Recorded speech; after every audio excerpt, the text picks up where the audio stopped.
Welcome to Positive Atheism English channel, second part of Atheistic Technology. Atheistic technology adopts decentralization. Instead of a few big machines, it uses many small machines.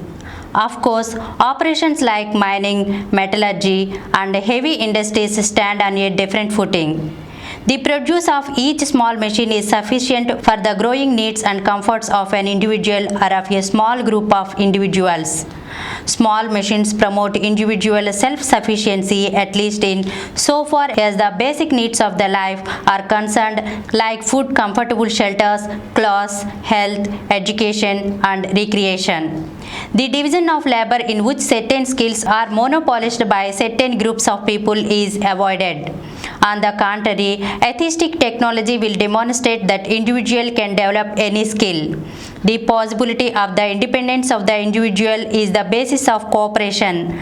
Otherwise, dependence not only in the case of the ownership of the means of production, but in skillfulness also gives opportunity for exploitation. Thus, the atheistic technology of self-sufficiency, which preserves the freedom of the individual, avoids unemployment and exploitation. It replaces benevolent capitalism and dictatorial socialism with democratic cooperation.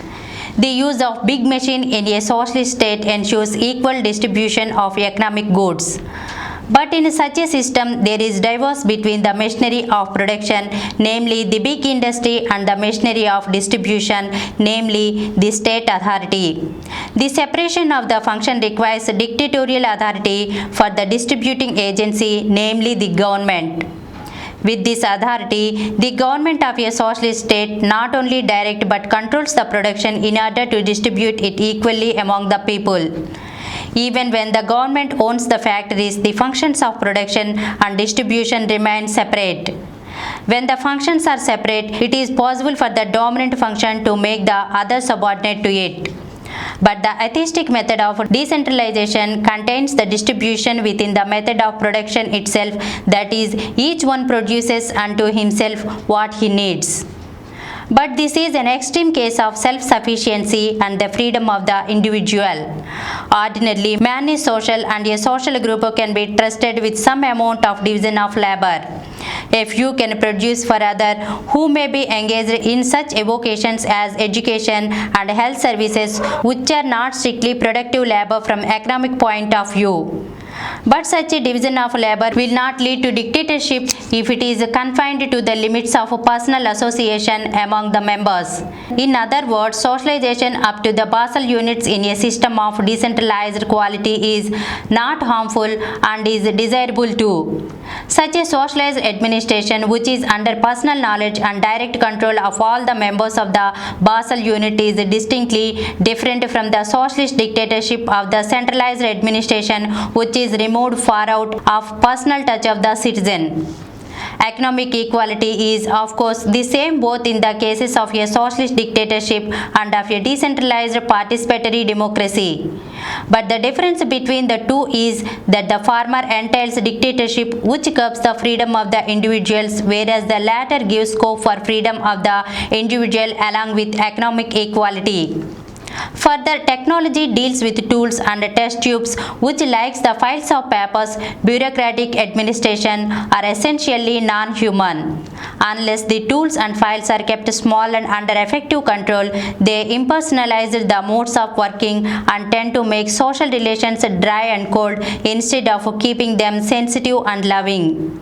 The labor strikes and managerial lockouts that are characteristic of big factories and industrial combines in capitalistic economy betray the callousness with which the interests of the labor are treated. Also, the production of a nuclear weapon and the pollution of air and water with effluxes from factories and with sewage from cities totally disregard the security and safety of fellow men. The indecent haste with which inorganic fertilizers are used to increase food production with a view to gain profit pay little attention to the health of consumers. The rapid depletion of mineral wealth and of coal and oil resources of the earth gives little thought to the needs of the generations to come. These evils are avoided by decentralized technology. Man-to-man relations can be preserved only in small-scale industry. Moreover, decentralized technology and handicraft do not diminish the quality of production. Just as 1,000 candles together burn 10 times brighter than a 100-watt electric bulb, many small machines produce far more than a few big ones can. Decentralization and handicraft do not mean diminution of the articles of comfort that man desires. It only means equal distribution of the comfort among all the people. The comfort can increase limitlessly provided each increase is available to all people. Atheistic technology is made possible by atheistic awakening. When people feel free and equal, they cannot suffer the immoral distinctions between the rich and the poor, between the master and the servant, between the skilled and unskilled, between the Brahmin and Sudra. All men are alike in stature and talent. Genesis are as rare as morons and their occurrence does not affect the normal course of social relations. Atheistic awakening removes the sense of inferiority that the theistic faiths created in the masses of people and rouses them into equal activity and gives them equal facility for the expression of talents and tastes. Thank you. Please download Samaram multi-channel app and watch your favorite channels from your mobile. App available on Google Play Store and subscribe to the channels. For more videos, please subscribe to this channel Positive Atheism and activate the bell icon.